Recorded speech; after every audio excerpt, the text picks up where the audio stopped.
worst nightmare in my entire racing career? This guy. There's a touch. Chris McMurray's bumped and he's through.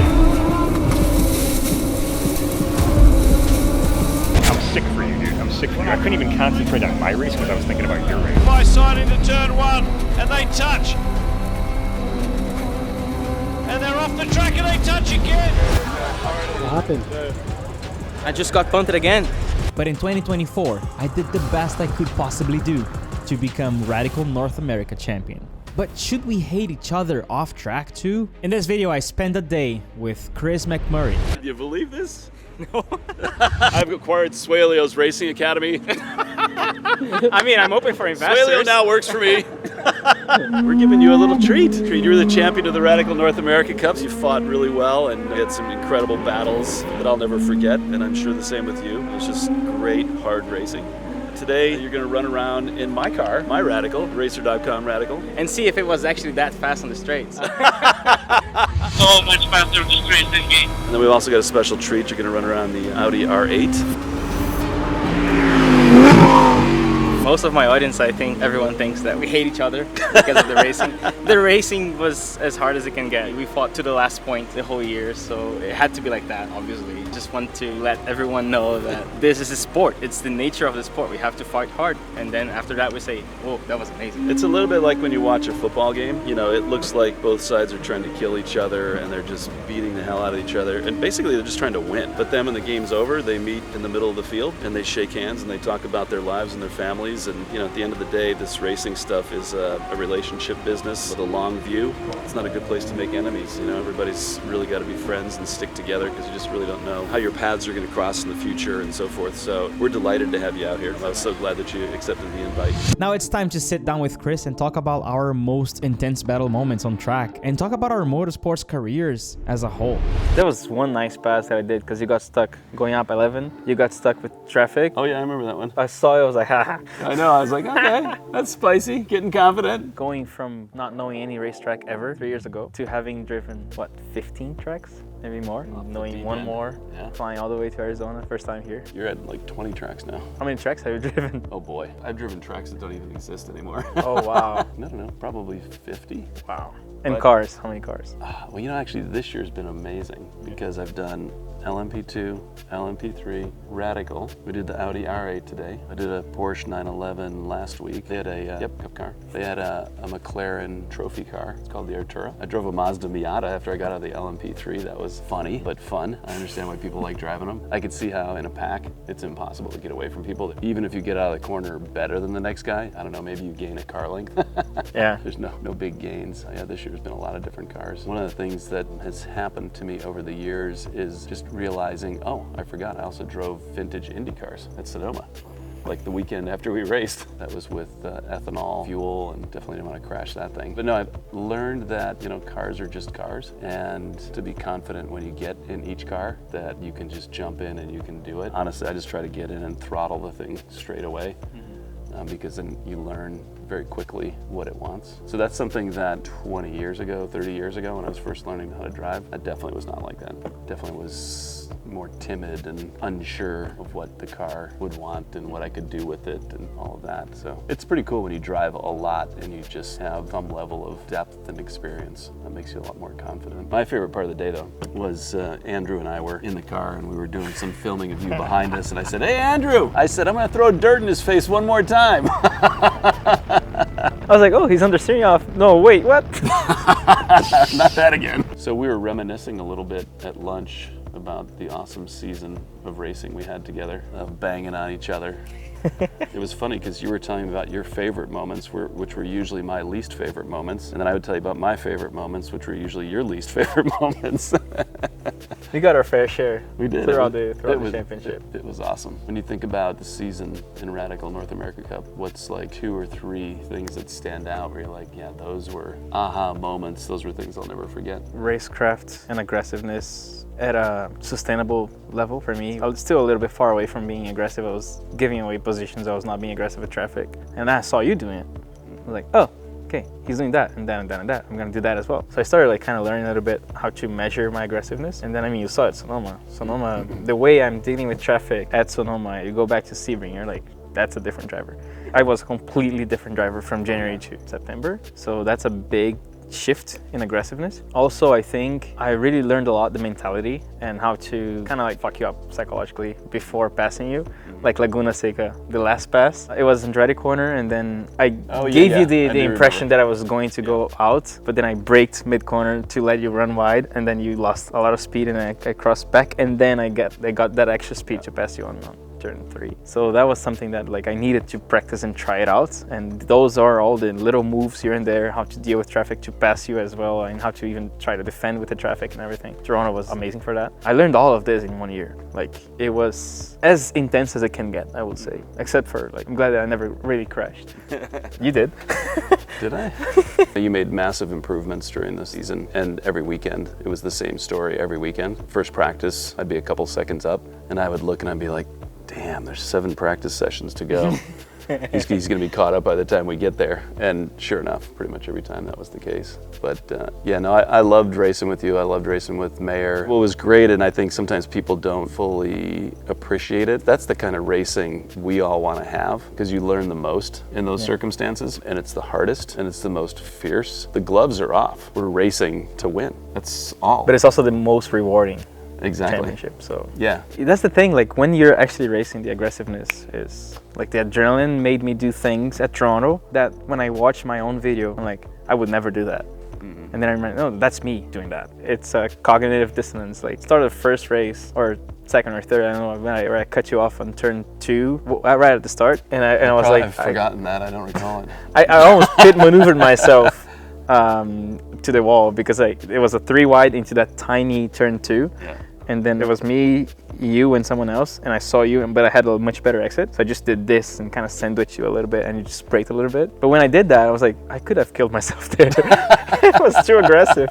But during the race, during the adrenaline rush and the actual, like, hey, I need to be ahead, did things that I would not believe I could do. That was crazy. It's a real balancing act. Yeah. Like, because you know, you're going after a championship and you're trying to win a race, and you're trying to balance those two things, and not, you want to win, but you don't want to throw the championship away. I think where you did a better job than I did during the season was managing your championship. Yeah, and I would say that one of the things that's changed for me over time is I just like to race. Championship's nice, but I don't really need a championship, but it's not going to do anything for me, right? And so when we race, it's just, I'm just racing hard, and I'm going to win or I'm going to lose. I don't really care which one of those it is, but I'm going for it. Yeah, I'm still in that phase where, like, okay, there's a lot of people watching, and then like this little move here might mean the beginning of my career or the end of it. There's an extra pressure. I think this is the same for any young driver, right? You have to prove yourself, and a little bit extra stress on that, which made me a little bit more cautious when it comes to dealing with traffic. For example, I didn't want to crash. That's the only car I had. I told Matt and Anders that before the weekend, the last weekend. I'm like, you know, he doesn't want to crash. But to their credit, they fought hard. It was fair. Yeah. Right? I mean, they didn't do anything dirty, so. 2023, I launched an online course. It blows up. I make $200,000. I'm like, what am I going to do with this? I'm like, okay, I'm going to buy a race car. It's a $200,000 car. So I went back to zero. I'm like, I cannot crash this thing. Like, the whole year was like that same zero, make enough to pay the team, then back to zero, make enough to pay the team, zero. And I remember, for example, I got an 8K bill for that SR10 at Barber that spun and hit me. And that was a little bit dangerous for me. I was like, oh, don't. It was a very high risk for me. The whole year was a very high risk move, like to buy a race car and go racing. It paid off. Big time. Yeah, and I mean, to your credit, you kept your car clean all season, and you did it with speed, which is ultimately that's the ideal scenario, right? Yeah. I didn't always keep my car clean, but I always had speed. You had a spare car at Toronto, right? I think we brought one at Toronto, and I think we also brought one to Sonoma, just in case. Just in case. Yeah. Because we know how I drive.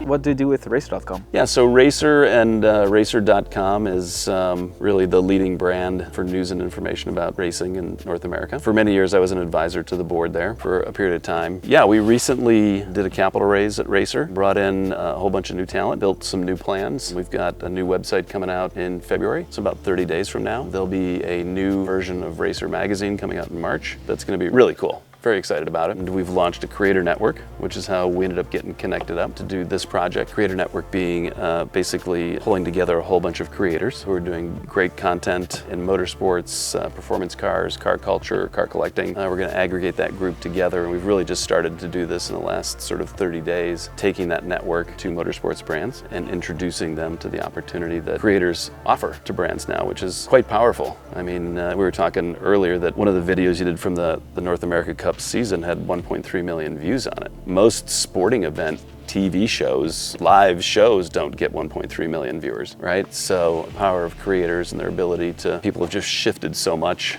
these days to watch what individual people are doing. Great to have you here. It's good to have you as a friend. I love doing the battle. I'll never forget it my whole life. It was just a great battle, and I look forward to seeing where you go. And if I end up doing the Asian Le Mans Series, which I'm going to do again, I don't know, I might call and see if I can shack up at your place in Dubai.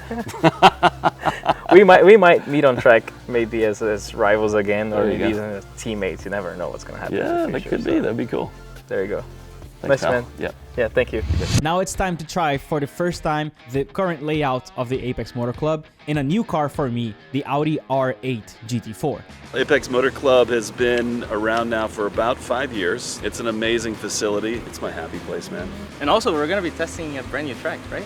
That's right. You're going to be one of the first people in the world to drive on this new track. So a real special treat. New circuit is just finished. Apex is in its 6th year. We'll have our 6th anniversary in April. We've just completed our 2nd circuit. I think one of the great features of Apex Motor Club is obviously our member private garages. This one is no exception. Allows the owner not only to have an incredible place to store, take care of, curate their vehicles, but also a place for them and their family to take a load off, have a meal, have a beverage. You've got one of the most incredible views of both the Phase 1 and the Phase 2 circuits at Apex Motor Club. From a member's experience, you don't have to have a garage to enjoy Apex, it just makes it that much better, and we're really, really excited. This is our Phase 1 garage structures, and we're starting construction on Phase 2 in less than 60 days. So if you still want one, there's still time. Now here's my real-time commentary as I'm learning the car and learning the track at the same time, so you can learn my process. Alright, cold tires. Still no ABS, nothing. You gotta feel the car a little bit. Not using the curbs on cold tires. Getting to feel more or less a little bit off camber here in the change of direction. You can start going a little bit faster now on the straights. Got a lot of braking reference here. Braking right before the 400, feeling a little bit how the car can slow down. And then turning in. Still not using the curve on the second lap of the tire. Really turning the car, starting to feel a little bit of understeer. So now the line was affected here, and I couldn't prepare this right hander. But that's a good learning experience there. That I need to prepare that left hander more.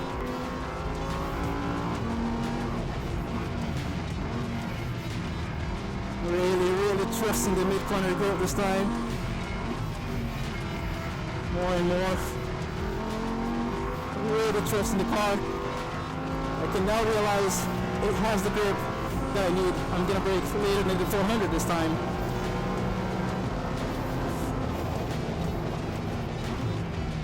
Okay, we're jumping the curve for the first time. Lots of grip. Still under the limit. But remember that we're understeered here and we could not prepare the next right-hander, so stay. Now the car's on the limit of the front tires. Some understeer. Then rolling back on power progressively. A little bit of ABS under turbo braking there. I felt the brakes telling me, hey, you're trying a little bit too hard now, which is good. We're finding the limit. There we go. A little bit of traction control. Car is feeling more and more on the limit. Mid corner, really turning the car.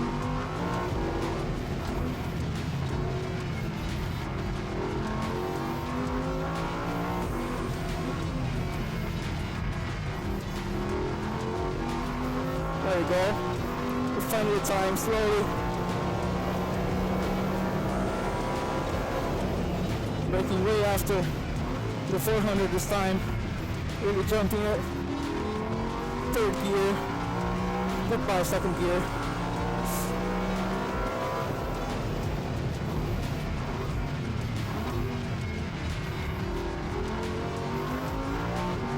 getting a little bit aggressive with this throttle now. Traction control is singing.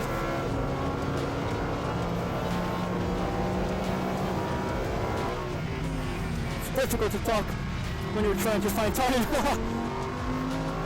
You see, the process now is kind of the same.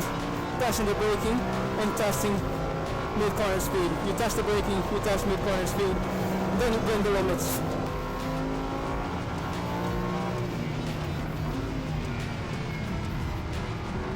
I have no idea how many laps I've done here, but this is fun.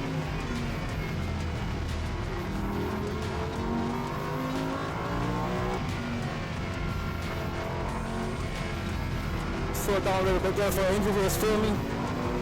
Now let's go a little bit fast for the shots here. It's gonna be fun.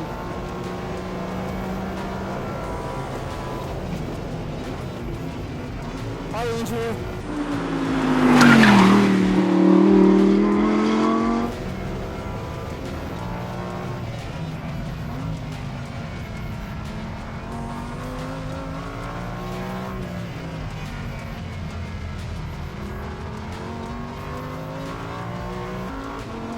Put in. Oh my god, this is such a joy to drive.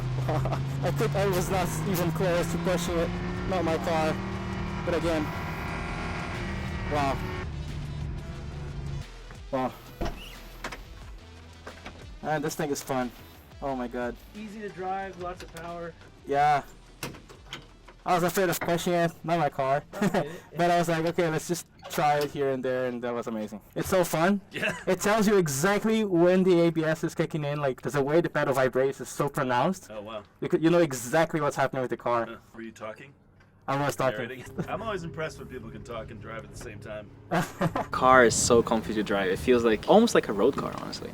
Yeah, they are pretty much. A road car with a little bit of a tighter belt, that's it. And the TC, the ABS works very well. It stops very well, turns very well, tells you everything. Okay, so now it's time to drive the Radical that fought against me the whole season last year. His own Radical race car. Okay, so this car I was driving 410s. His car I'm gonna drive 1110s. Do it. Oh no, send it. Don't worry about it, send it. Don't worry about it, it's another guy's car. Fuck that. Drive it as hard as you want. That's what it's here for. Wailio, what the record is here? No! Wow. It's almost like you finish the game and you're going for bonus content. Driving the final boss car. Well, I can easily say that after driving this thing for like a whole year, it was way easier to get up to speed more quickly. The balance was pretty similar to my car. It also had a center seat. I just felt at home. The grip was there.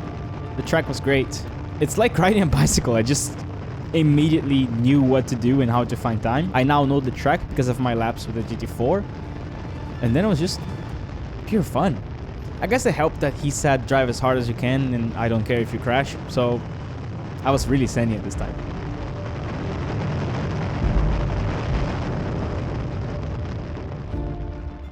In the real world, congratulations, second place, Wailio Almeida. Nice job, buddy. Don't leave the outside. No way, I had to do that too. Like I had to fake into going to the outside and brake and try to get a better run to try something on three. That's a good job. I was like trying. You were quicker, I had nothing for you except to fucking hold you and try to block like a mother. The problem when you're 60 is you forget things. Hit limiter? Oh fuck. And I thought I was good. If it wasn't for that, we would be fine the whole race. We were pretty fucking close. Great driver. Congratulations. I can say now that I'm a Radical champion. Congratulations, particularly our champion.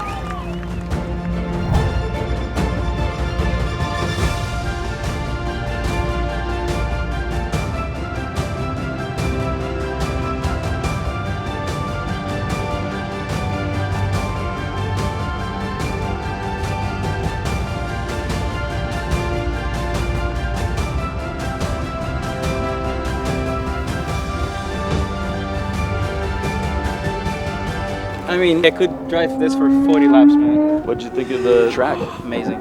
So fun. The bus stop, like you can really just jump it. Yeah, super fun. The balance too is good.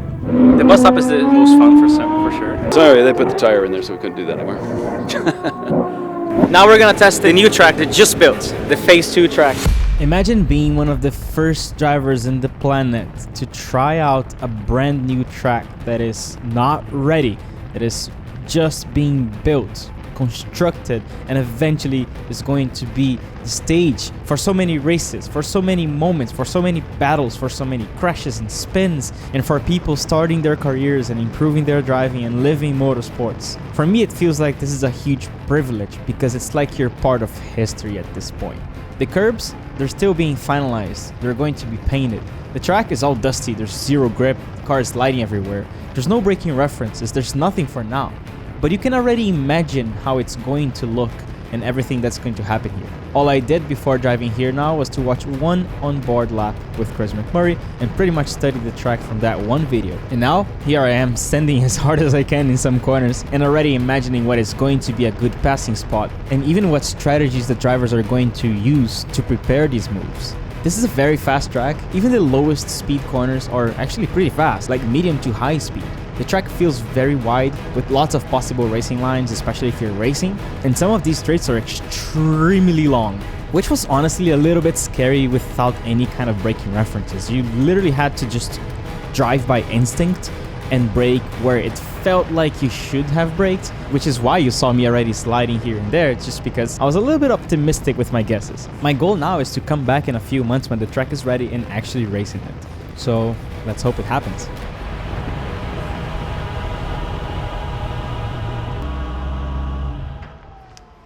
Yeah, the track's fun. Yeah? It's fast. Yeah. There's no grip.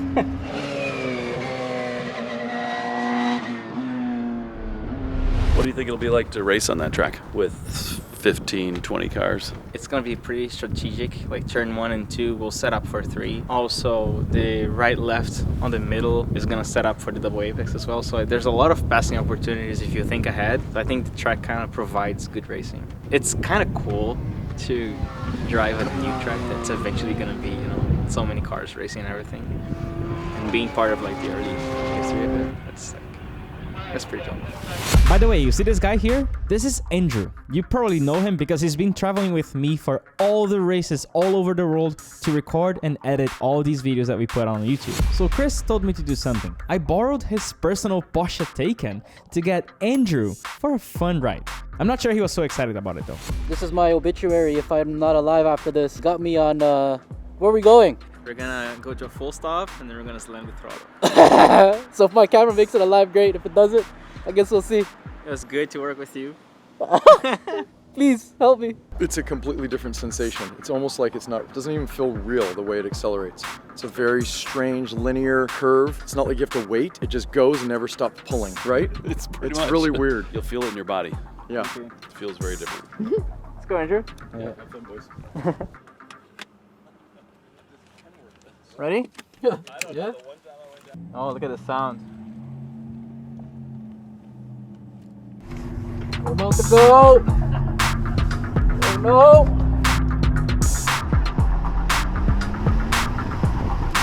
Oh shit! Alright, ready? Ready. See you on the other side. Holy fuck!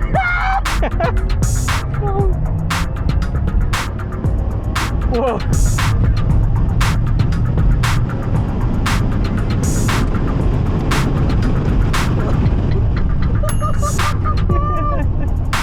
Yo, that's insane. As soon as I stop and like smash the throttle, it's like I'm in a sci-fi movie. Uh-huh. Yeah, it's Star Wars. It's insane. Yeah, wow. I'm like, I don't know what to say, honestly. Maybe a different perspective on whether electric cars should be racing. I mean, if it's like this, it'd be impressive. Did you like it, Andrew? I loved it. Did you? I felt like, yeah, I felt everything. How'd your body feel? It's good. Right now, inside there, I was like, I felt it's like push against me. Isn't that crazy? Yeah, it's insane. Thank you, Chris McMurray and Apex Motor Club for this amazing experience. If you like this kind of raw content, let me know in the comments and we're gonna make more of them. And stay tuned because in 2025, we have a lot of things coming out. See ya!